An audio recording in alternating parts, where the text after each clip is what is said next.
Yo, what's poppin' everyone? Welcome back to the channel. Zach Lesage here. Today we're going to be covering over the top 10 best decks in the Shrouded Fable format. Shrouded Fable just came out late last week, but we've already seen some different decks seeing success online. We've seen players playing it locally at unofficial events because the set is not fully legal for play and in real life events until next Friday.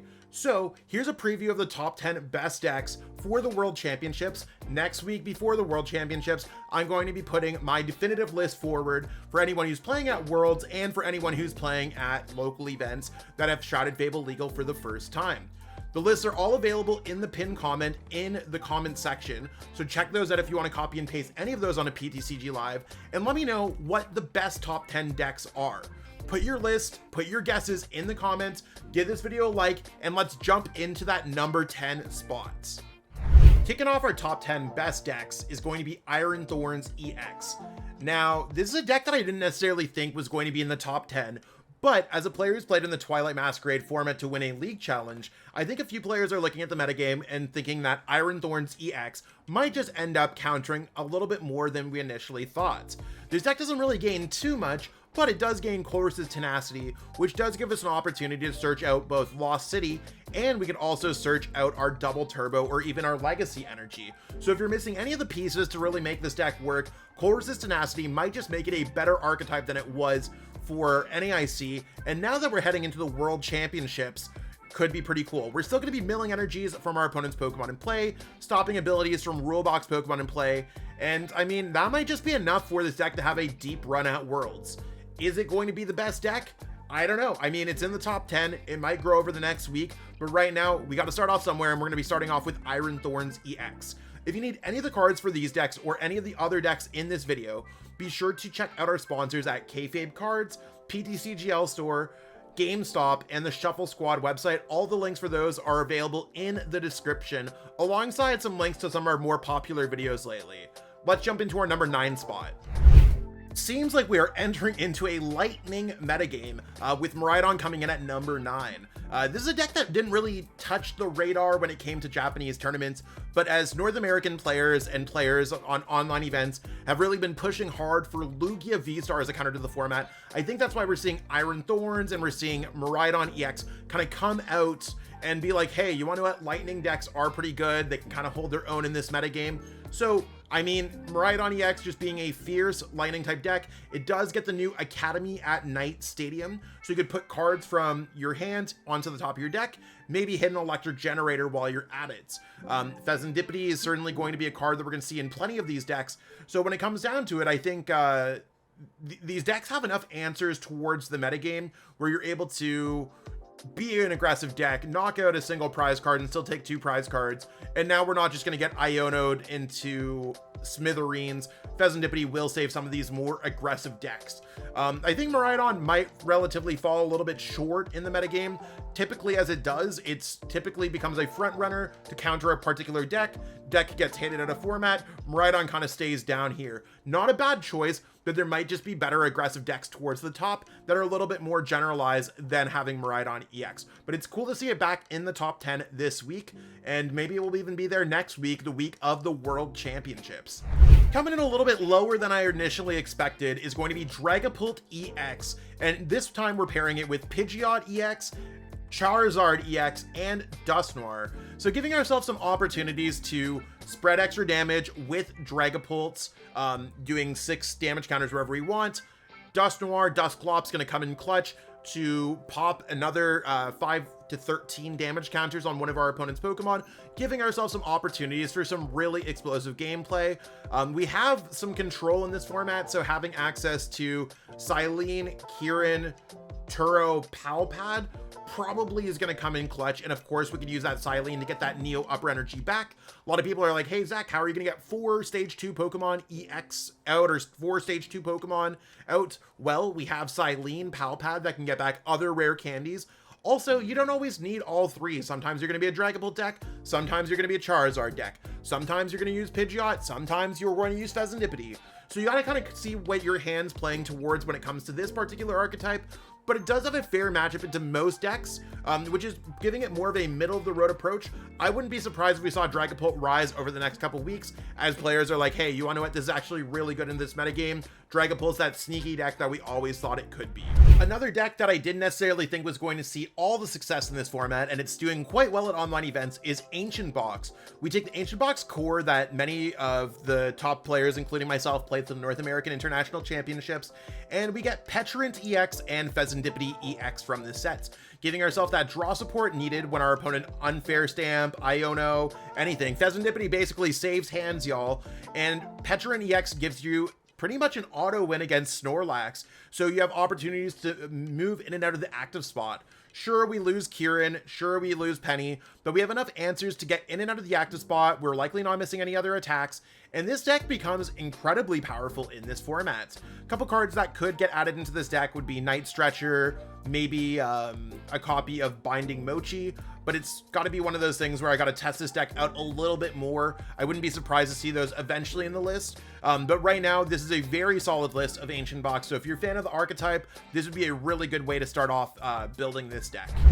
Raging its way into number 6 is going to be Raging Bolt EX. Now this deck is seeing a lot of success because it does quite well against some of the other big stage 2 Pokemon EX decks. Not really gaining too much beyond the Pheasantipity to draw some extra cards and Night Stretcher. But overall, we have a really well understood list in this format. Pokemon catchers have really kind of been discovered, so you're going to have that aggressive deck that can knock out Pokemon. With Regid Drago and a few other Stage 2 Pokemon or V-Star Pokemon and Stage 2 Pokemon EX decks, this deck can hold its own in this metagame. So if you're a fan of Raging Bolt and Teal Mask Ogerpon, really could be a solid deck for you. I can see this deck rising a little bit over the next week or so, depending on how the rest of the metagame shapes up at the top. Really, we just want to avoid some of the decks that have a stronger matchup against this deck, such as Charizard and Gardevoir, and of course Snorlax. So if the rest of the top of the metagame changes up, this deck certainly could see a little bit more success.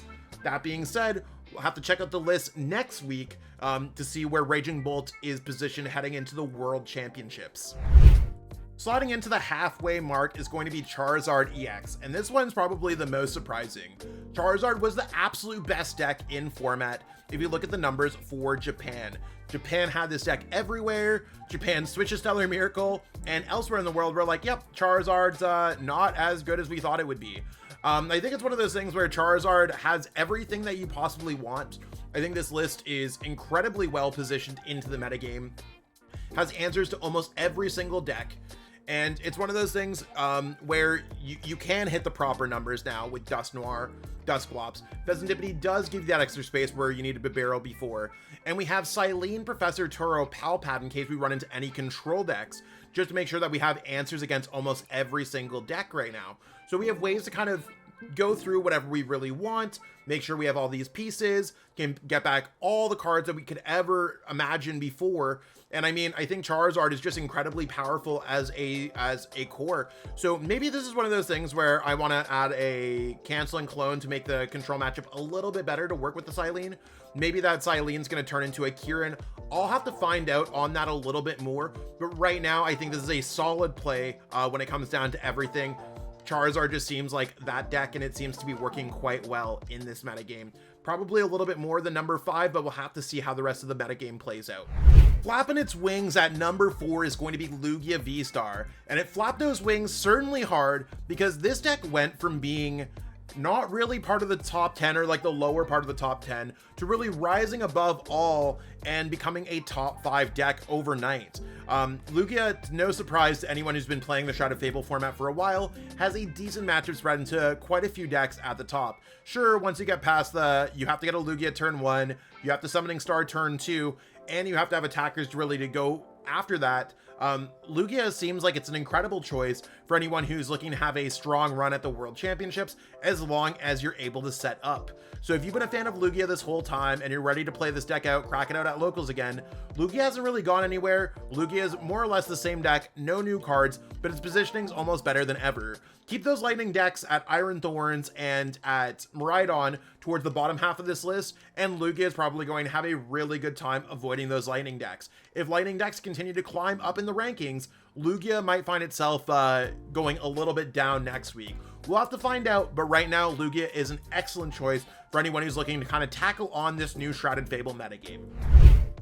Snorlax is one of those decks that typically isn't great at the beginning of the format because players are still trying to figure out what the metagame is. In this case, our Shrouded Fable metagame is added on cards such as Pheasantipity, Night Stretcher, and Dusknoir, cards that we add to previously existing decks, and Snorlax is like, hey, you wanna know what, the metagame's looking kind of good, no new archetypes are really getting made out of this. Sure, people could have Maron EX into their decks to have some switching outs, but maybe we'll be okay anyways. In this case, that's probably very true, where Snorlax has enough answers to kind of tackle on the field, and as long as you avoid any deck that has Petrant, any deck that's super teched for Snorlax, or of course a Lugia V-Star deck, Snorlax is like, hey, you wanna know what, we have answers to almost every single deck in format, and it's making it one of the best positioned decks heading into the World Championships. Now, don't get too excited. Snorlax might just end up being that deck that gets countered at the World Championships because we expect a lot of top players to be playing it.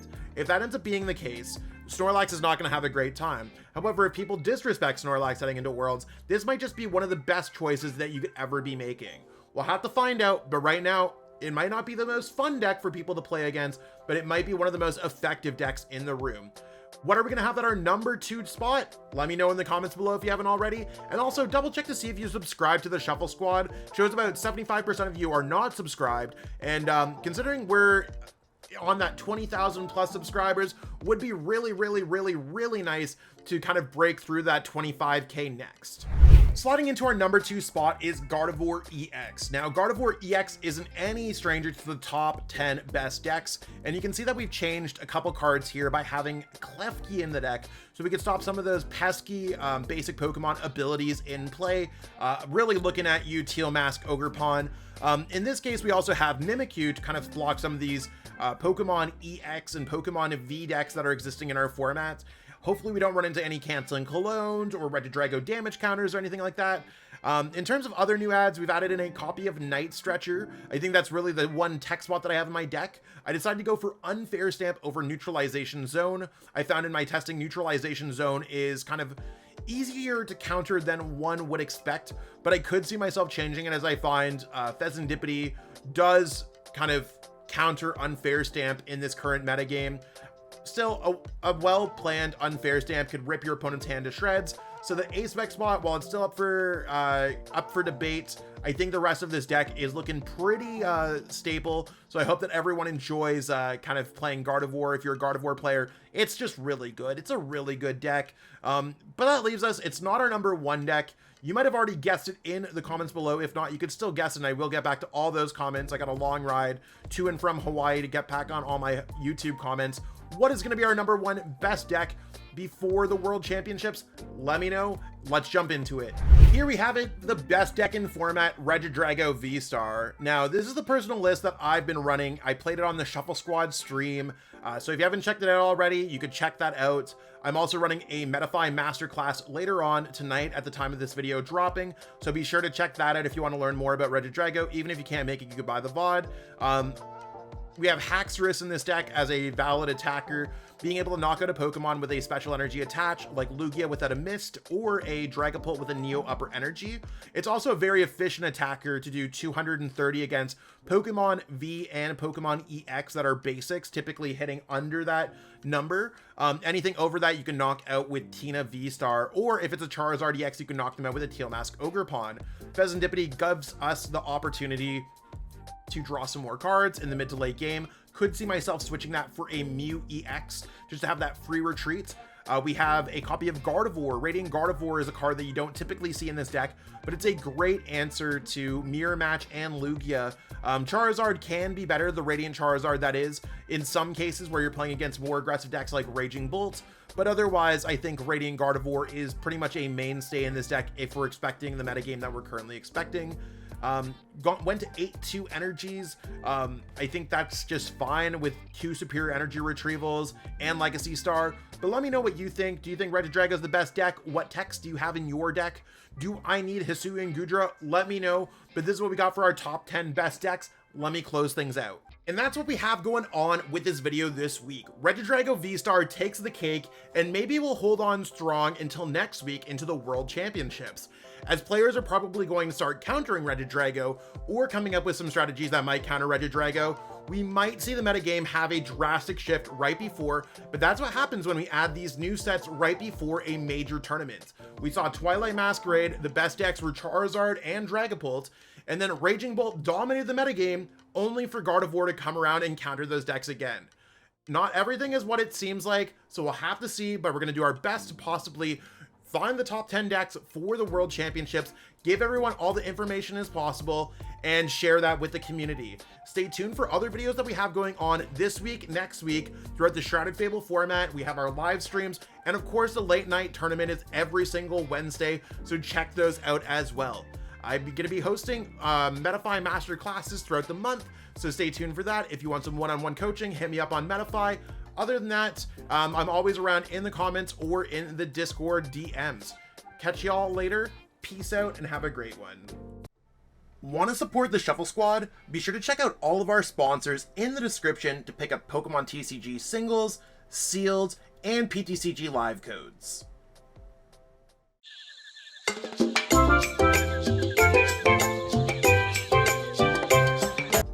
You made it to the end. Thank you so much for watching this entire video from the Shuffle Squad. Honestly, from the bottom of our hearts, we appreciate each and every person that supports our content, watches what we have going on every single day, every single week, even from time to time, and continuously allows us to have a forum to project our creative content towards the Pokemon TCG community. So if you haven't already, be sure to give this video a like, subscribe to the channel, and even leave a comment to help boost the YouTube algorithm. That being said, we'll catch you with our next video. Thanks again. Take it easy.